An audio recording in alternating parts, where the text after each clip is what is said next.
evening, ladies and gentlemen, and I welcome all of you back to another Rage video or international national anthem reaction video, where tonight, ladies and gentlemen, we now come to the penultimate national anthem for the Scandinavians, which I only found out, well, technically there's only like really four, which consists of Sweden, Norway, Denmark, and the Ireland Islands.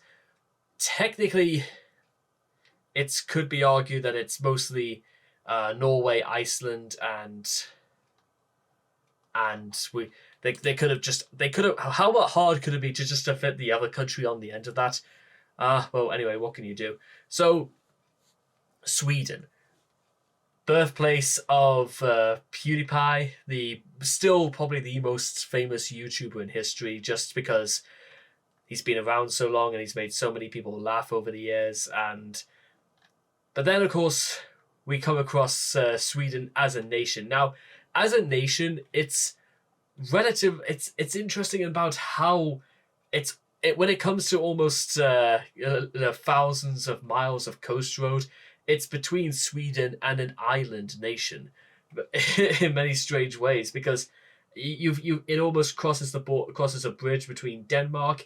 You could almost just cross the border between Finland and Norway, and it's sort of basically in the center as well, because of course you've got Lithuania, Latvia, Estonia, and Sweden is just sort of like in the middle of all of these other great nations, and circum between the Gulf of Bofina and the Baltic Sea to the south. So it's no surprise as well, ladies and gentlemen, that with so many territories, so many mini states inside Sweden, and the fact that it's also separated by so many other nations so high up in the northern hemisphere, you'd be thinking that actually Sweden might be a bizarre little cacophony of many different Scandinavian cultures and people. And I don't have a full answer to all this, but what I do know, ladies and gentlemen, is that quite like a lot of other nations we've covered across, especially in Europe, I mean, Stockholm. I must be developing that Stockholm syndrome already, because I feel like I'm missing it for some strange reason, and I've never been held captive in Stockholm. But I feel like if I was to leave it and this was like the parting shot, then I would almost want to go straight back to Stockholm. Can I just also point out that I think Stockholm syndrome is the most idiotic thing in the world, but again, it's almost like a little bit of a microcosm in some ways for the rest of Sweden, because you got tiny other little islands and basically canals, rivers running. Basically, it's almost as though Sweden was almost like one of those nations that just rose out of the ground and was almost forced to make do with the rivers in some strain. I'm gonna have to again go seriously far back into the depths of my imagination as to work out if you can make any of that make sense. But that, however, again, the reflection in the water, the clear blue sky of what looks almost like the middle of winter, what more could you want? It's clean, it's picturesque, it's got almost like a gingerbread warmness to this environment. And even though, again, and bear in mind, this is just Stockholm as we know it. And again, maybe to those who've actually lived out a large part of their lives in Stockholm might possibly have other things to say about it. But again, from the passive observer, it looks beautiful. What else can I say? And also, can I make a point about the thing about the snow? Is that it's snowed for the last couple of days here in the northeast of England, and one of the things that I completely forgot how beautiful it looked was that I was driving through a little village in which is mostly sort of like covered between tall leafless trees, and when the snow lands and everything is coated in white, it's like just it is something out of a whimsical fairy tale. of the sky being scratched by tiny fingers of white and dark brown. And again, just the picture of that in my mind that will stay with me for a very long time, just because you can't quite get your head around how beautiful it all looks until you've actually seen it for yourselves, and not just in pictures. But outside of pictures, there's also Gothenburg I want to see as well, because without knowing a great deal about the rest of Sweden, apart from just very casual things, it's, again, just doing these sorts of videos has gotten me in the sort of mood that maybe it'd be better if I really did see it from my own two eyes and really explored and find out just what makes the people of Sweden tick. What is it that makes this woman just stand here before this canal on a cobbled road in, again, what looks like the middle of winter? Or what about this thing? Is that a library? Is that a sports center? Is it a what is it for? Is it like a part of a university? It looks more like a gymnasium, or this I know this is this meant to be a hotel or a church? Because wasn't there something as well, like, I don't know if it's like very unique. I'm gonna just look into this, just 1 second.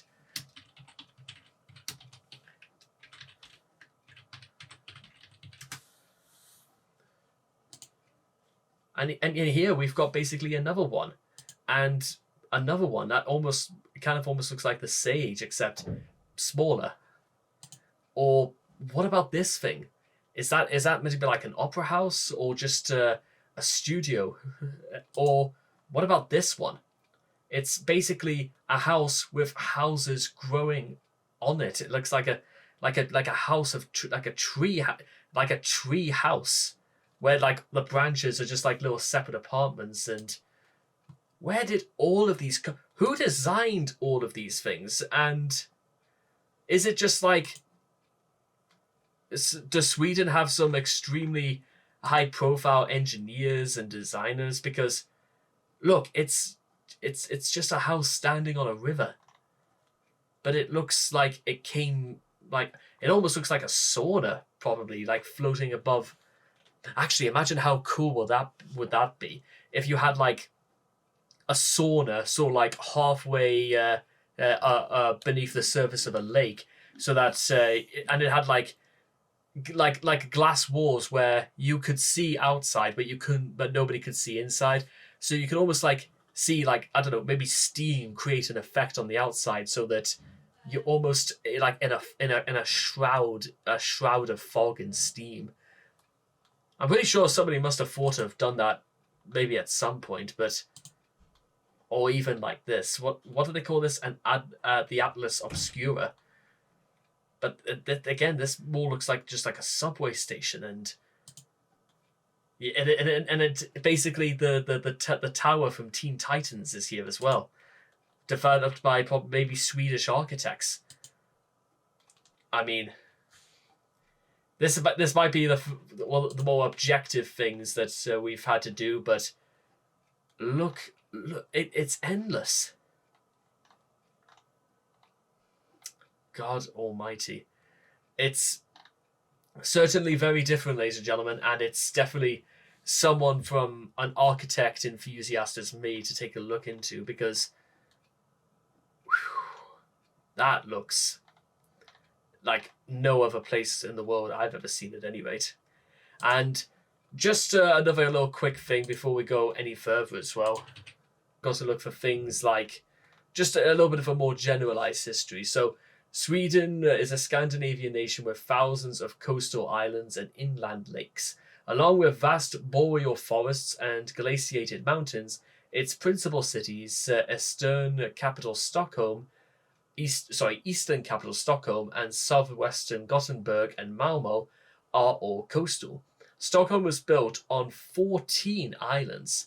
It has more than 50 bridges, as well as the medieval old town of Gamla stan, and royal palaces and museums, such as an open-air Skansen. And as far as its democracy is, well, its government is concerned, it has a parliamentary system, a representative democracy, a unitary state, a constitutional monarchy, and a hereditary monarchy, and it has a population of just over 10 million people. Which, that's another little interesting thing I've come to find out by a lot of these sorts of discovering a lot of these more Scandinavian countries, is that the population is generally quite low, but probably means things like more open space, and even in a country with a slightly smaller area as well. But again, that's just for me to speculate, and now's the time, ladies and gentlemen. So, please rise, ladies and gentlemen, for the national anthem of Sweden.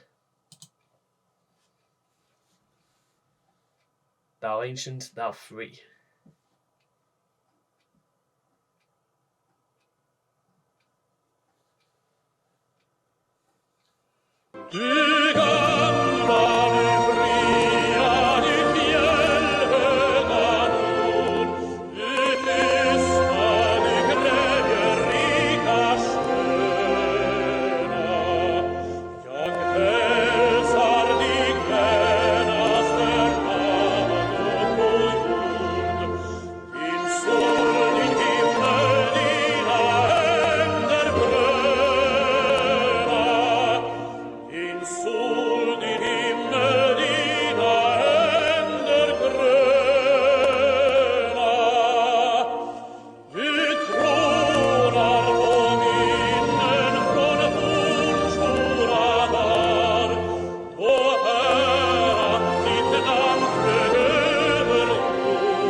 Short, ladies and gentlemen, but that's not really what the point is it? Because, again, this is very, very different from how it's probably the most different, unique of the Scandinavian albums, anthems that we've done so far, because it's not just about how beautiful their nation is and how extraordinary its natural landscape is, or how being situated so high up in the northern hemisphere means that there's something of a haughtiness, that there is a nobility to being in such a remote and very, very cold environment. But for what almost sounds like Pavarotti doing this, it's not about, how beautiful can we make it sound, it's how empowered we are by how we make it sound. And that is like one of the great things that you could do with an anthem, is that it comes from deep in a man's belly and it explodes as though we were being pulled out of the very depths of Valhalla, and as though we were about to await Ragnarok, and we've then been reminded that we are Swedish, and therefore we've been brought up from the brinks and we've been restored back on solid ground.